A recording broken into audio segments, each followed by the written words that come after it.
Let's talk now straight away to Robert Jobson, royal author, royal expert, a man that I've worked with over many, many years, many decades actually, and we were both involved in the whole situation regarding Princess Diana when she split from Prince Charles, when she did the interview with Panorama, all the way through to her terrible death in a car crash and her funeral. Robert, very good morning to you.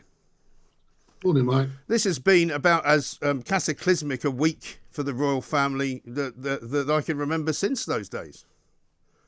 Yeah, it sure has. In fact, in many ways, I think it's more damaging because of the allegations of racism and the allegations over mental health are, very delicate issues and ones you've got to really tiptoe through the tulips on.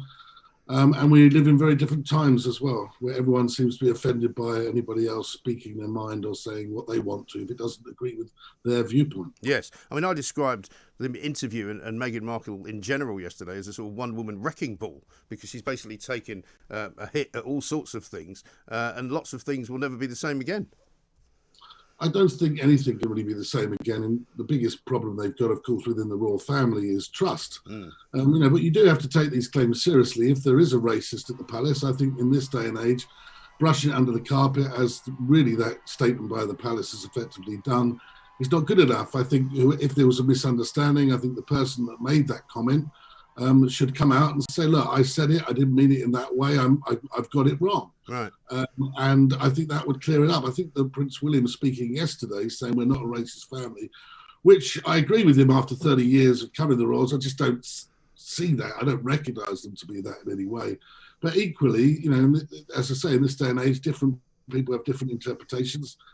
And I think that maybe the person that has said that, if they had, has got to deal with it. And that way we can finally draw a line under it. Yes, I think how whatever it was that was said is important, and the words used and the form of those words is important. But it may well be, of course, that...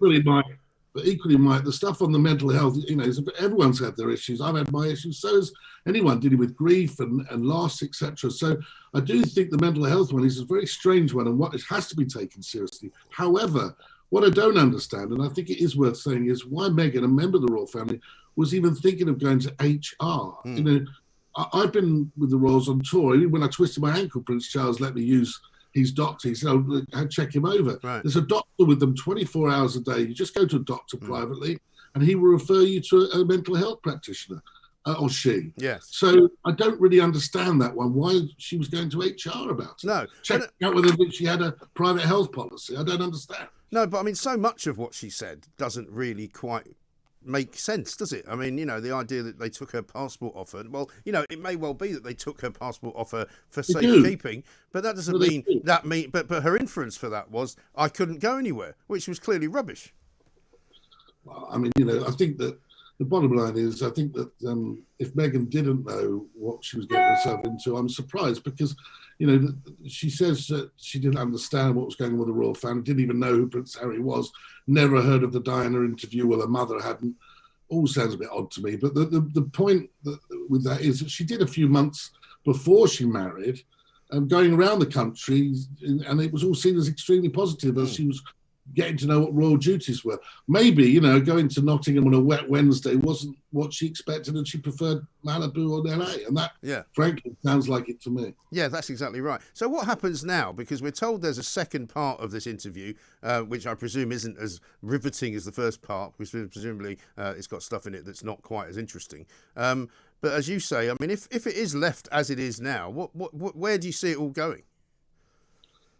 Well, I don't think it can be left as it is now. I think the palace has to respond properly, I think, by keeping it internal when it's been made.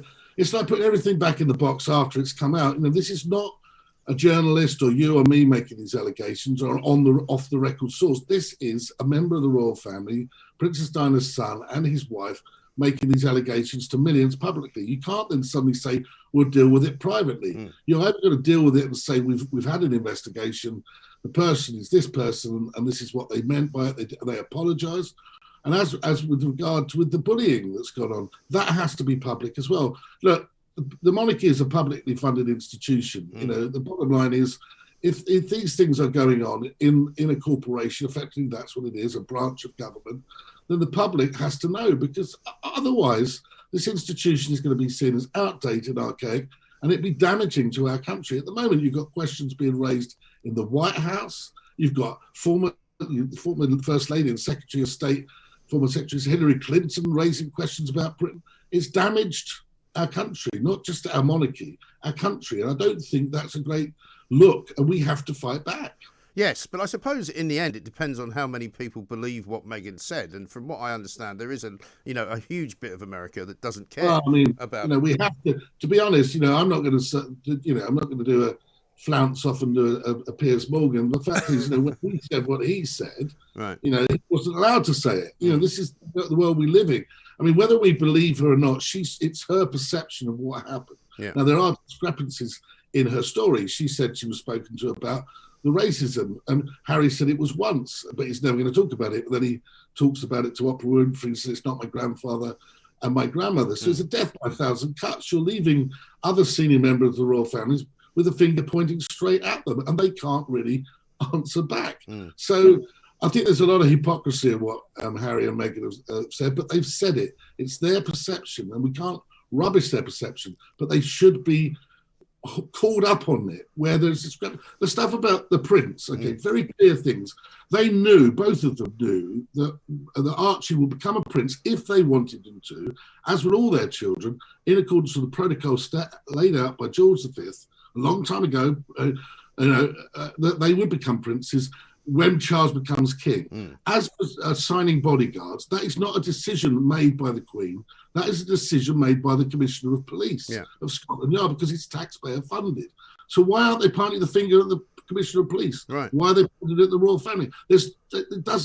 Whether if they were writing about getting Scotland Yard bodyguards and having it withdrawn, why weren't they writing to the Commissioner of Police? Why were they writing to the Queen? Yeah, and my understanding was they had some British police bodyguards when they first went to Canada, to Vancouver Island. And also the Canadian bodyguards, but as soon as they decided that was it, they were going to move to America. And then, as for the funding for Prince Charles was funding, I don't know any people with a trust fund that was left in their teenage years haven't touched that trust fund, but Prince Charles has been funding Prince Harry and then his wife to the tune of around about £2.5 million a year, whilst they were working for the royal family.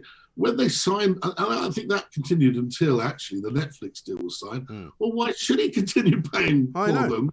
He's a 36-year-old man. I mean, goodness sake. Well, this is it. I mean, we keep hearing them described as the young couple. Well, they're hardly young. Like you say, he's 36, she's older, and she's on her second marriage. It's not exactly like they're two innocents abroad, are they? Well, Mike, when you're approaching 40 and she's closer to 40, and Harry hasn't spent, let's say the trust fund's his savings. Well, he hasn't spent any of his savings as he approaches 40, and he's done pretty well. I don't know many 40-year-olds who can achieve that, but there we are. I wish I could. But no, exactly the bottom line is they have a perspective, they have a voice, but we shouldn't then silence other people from having their voice if they disagree. No, and the final question, Robert, because I know you haven't got a lot of time this morning, is now that they've sort of shot their bolt, as it were, they've given their big story away, they haven't got a lot else to offer, have they? Well, it's America, as you know, having worked there, Mike, is a pretty cut and thrust place. If they don't think they're going to get their money's worth, then you don't get paid, and that's they're not into long-term contracts and payoffs and things like that. Bottom line is, if their star begins to not shine quite as bright, the bucks won't come in quite as much. But I'm not really that worried for them, because he has a trust fund around 30 million. She's supposed to be worth 10 million. They live in a big house in Hollywood. They wanted privacy. They wanted a quiet life. Well, then they can have it. Yeah, how's that going for them? Unbelievable stuff. Robert, thank you very much indeed. Robert Jobson, Royal Editor of the Evening Standard, author, expert, a man that's covered all sorts of different things with the royal family all the way through since the beginning of the Princess Diana era, back in the sort of early 80s. Because, of course, if you think about it, and if you think about what the royal family is having to go through, the idea that Prince William suddenly has to answer a question which is shouted at him from a reporter, are you a racist family? And he answers, and it's on the front page of the Daily Mail today. William blasts back at race slur. Duke says royal family is not racist, and the Queen and Charles support him. I'm surprised, actually, that Robert said that they need to come out and do something more public than what they've done already. My view would be that they don't need to do that they should just draw a line under it. They should look askance at Harry and Meghan. And they should take the view that, well, there's an awful lot of holes in their story. There's an awful lot of things that they might have thought happened, which didn't happen. There's an awful lot of things that they said which are simply not true. The Prince situation, the bodyguard situation, so much of what they were insinuating has quite obviously been, shall we say, spun to make it look as if they are the victims of something which didn't actually happen. Now, Robert says in this day and age you have to take the view that basically they are entitled to believe that they were treated badly, and if they think that they were discriminated against in some way, or if they think that somebody said something racist, then that's good enough. Well, I'm not sure if it is really. This is a massive organisation. This is a huge traditional part of the great British culture that we have here, and it's under attack. And it's under attack from people from the inside of it, which to me is extraordinary. I want to hear from all of you this morning.